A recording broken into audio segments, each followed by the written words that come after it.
Thanks so much for joining this first episode of Toon Time with Tom. I'm Tom, by the way. I am the creator of a daily comic strip called Hudson Hanna. So in today's video, I just kind of wanted to talk about how I pencil my comic. All right, I do it digitally, and I do it in a platform called Clip Studio Paint. Most of you've probably heard of Clip Studio. It's a fantastic platform. I've been using it for a couple of years, and truth be told, I probably know only about 10% of its capabilities. So if you learn something, please share. I'm always trying to improve on this software. It's fantastic, but I'm still an infant, it seems like, when I work it sometimes. So when you do a daily, the thing you got to really worry about is time. I mean, you got to get it out real quick, and you don't want to spend 15 hours a day on it, or you'd have no life. So it's always having stuff kind of pre-done.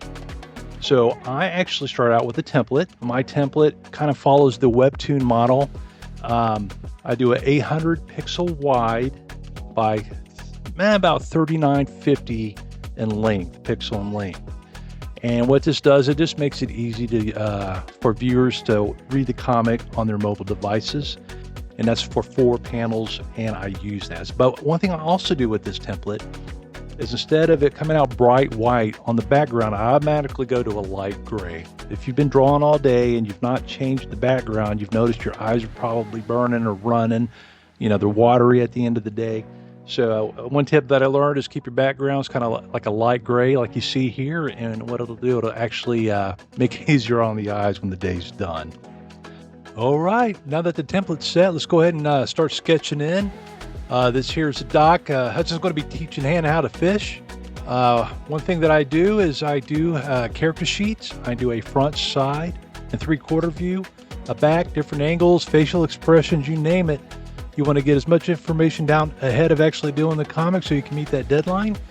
One thing I'm a big fan of is that lasso tool and your scale and rotate. So what I can do is I can actually go to my character sheet, grab an image, Control-C it, which is a shortcut for copy, and then Control-V as in Victor it, and I can paste it inside the panel of the new comic.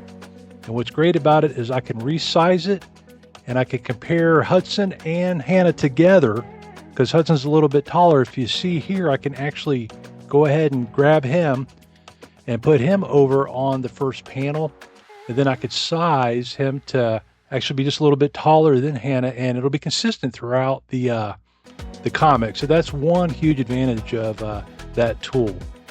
Another thing that I really like about this tool is that I can actually just take a standard image like I have here, but I can manipulate it a little bit. So on this dock, I'd like Hannah to sit down, and so I'm kind of going ahead and reworking the image a little bit to kind of give me that form.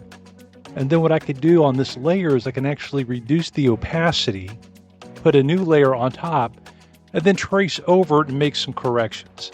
So that's one great thing about this program. And it helps me speed up. So sometimes I'll end up having 1,000 layers, it seems like, because I might use one layer just to do a hand to fit it, but it goes real quick. And I'll go ahead and just frame it out, and then I will actually put another layer up and start tracing her. And I'll do the same thing for Hudson. I just think it's a great way of doing business on this. And I also use a lot of references.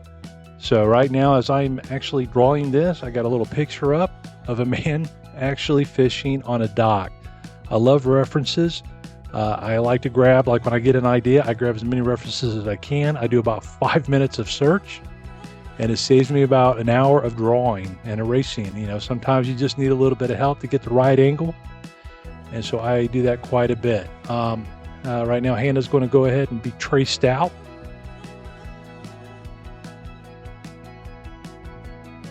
But here I am just going ahead and I'm kind of framing everything in. And so when I do these facial expressions, that's really big to me. I'm a big Bill Watterson fan. And one of the things that made, to me, Calvin and Hobbes so popular, gosh, was just the way he was able to do the facial expressions. It just really highlighted the comic, and it's just a pleasure to read every day. I just love it. So what I do is, as I'm drawing this facial expression on Hudson right now, I actually have probably 30 or 40 facial expressions that I've pinned to my wall. and I use them. I'm looking at it right now, and I'll just make adjustments, use it, open an eyelid a little bit further or whatever. It just makes it easier. Once I know kind of like the grin that I wanted to get, I just look up and see if something close to it matches it, and then I put my spin on it, and it just makes it a lot easier. I use 1,000 references.